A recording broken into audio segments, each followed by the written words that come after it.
ഉത്തരാഖണ്ഡിലെ തദ്ദേശ സ്ഥാപനങ്ങളിലേക്ക് നടന്ന തെരഞ്ഞെടുപ്പിൽ ബി.ജെ.പിക്ക് വൻ വിജയം. 11 മേയർ സ്ഥാനങ്ങളിൽ 10 എണ്ണം ബി.ജെ.പി നേടി. മിക്കയിടത്തും കോൺഗ്രസ് മൂന്നാമതായി. വിവരങ്ങളുമായി എസ് നന്ദഗോപനൊപ്പം ചേരുന്നു. നന്ദഗോപൻ, ഉത്തരാഖണ്ഡ് ഇപ്പോൾ എല്ലാവരാലും ശ്രദ്ധിക്കപ്പെടുന്ന ഒരു സംസ്ഥാനമാണ് എന്നത് എടുത്തു പറയേണ്ടതില്ലല്ലോ. വരാനിരിക്കുന്ന തെരഞ്ഞെടുപ്പിൻ്റെ സെമി ഫൈനലായിരുന്നു ഈ പോരാട്ടം. വലിയ വിജയമാണ് നേടിയിരിക്കുന്നത്.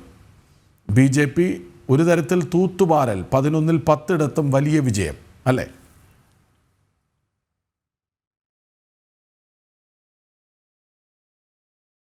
കൗൺസിലിലേക്കും 47 നഗർ പഞ്ചായത്തുകളിലേക്കുമാണ് തെരഞ്ഞെടുപ്പ് നടന്നത്. ഇതിൽ 11 കോർപ്പറേഷനുകളിൽ 10 എണ്ണവും ബി.ജെ.പി നേടി. അതേപോലെ തന്നെ മറ്റ് കൗൺസിലുകളിലേക്കും അതേപോലെ തന്നെ നഗർ പഞ്ചായത്തുകളിലേക്കും ബി.ജെ.പി മിന്നും വിജയമാണ് ബി.ജെ.പി കൈവരിച്ചത്. ബി.ജെ.പി അവിടെ ഡെറാഡൂൺ, അതേപോലെ തന്നെ ഋഷികേശ്, കാശിപൂർ, ഹരിദ്വാർ, റൂർക്കി, അതേപോലെ തന്നെ കോട്വാദർ, രുദ്രപൂർ, അൽമോറ, പിത്തരാഗഡ്, അതേപോലെ തന്നെ ഹൽദ്വാനി എന്നീ മുനിസിപ്പൽ കോർപ്പറേഷനുകളാണ് ഇപ്പോൾ ബി.ജെ.പി വിജയിച്ചിരിക്കുന്നത്. പൗരി ജില്ലയിലെ ശ്രീനഗർ മുനിസിപ്പൽ കോർപ്പറേഷനിൽ സ്വതന്ത്ര സ്ഥാനാർത്ഥിയായ ആരതി ഭണ്ഡാരിയാണ് വിജയിച്ചത്. അതായത് 11 മുനിസിപ്പൽ കോർപ്പറേഷനുകളിൽ ഒരിടത്ത് മാത്രമാണ് മറ്റൊരു സ്വതന്ത്ര സ്ഥാനാർത്ഥിക്ക് വിജയിക്കാനായത്. ബാക്കി 10 ഇടങ്ങളിലും ബി.ജെ.പിക്ക് തിളക്കമാർന്ന വിജയം കൈവരിക്കാൻ സാധിച്ചു എന്നുള്ളതാണ്. 2018 നടന്ന നഗര തദ്ദേശ തെരഞ്ഞെടുപ്പിൽ 2 മേയർ സീറ്റുകൾ കോൺഗ്രസിന് അന്ന് നേടാനായിരുന്നു. എന്നാൽ ഇത്തവണ കനത്ത തിരിച്ചടിയാണ് ലഭിച്ചിരിക്കുന്നത്.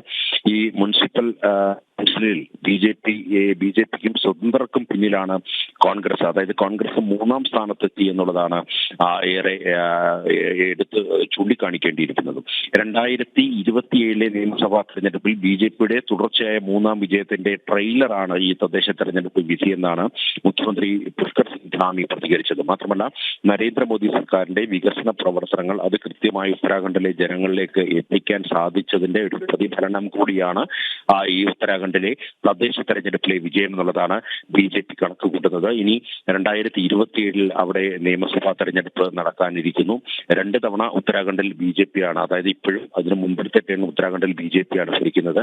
അടുത്ത ഒരു ടേണിലേക്കുള്ള വിജയ സാധ്യതയാണ് ഇപ്പോൾ ഈ തദ്ദേശ തെരഞ്ഞെടുപ്പ് ഫലം ചൂണ്ടിക്കാട്ടുന്നത്. ഉത്തരാഖണ്ഡിൽ 11 മേയർ സ്ഥാനങ്ങളിൽ 10 എണ്ണവും ബി.ജെ.പി നേടുന്നു. പലയിടത്തും കോൺഗ്രസ് മൂന്നാമതാകുന്നു. വിവരങ്ങൾ നൽകുകയായിരുന്നു എസ് നന്ദഗോപൻ.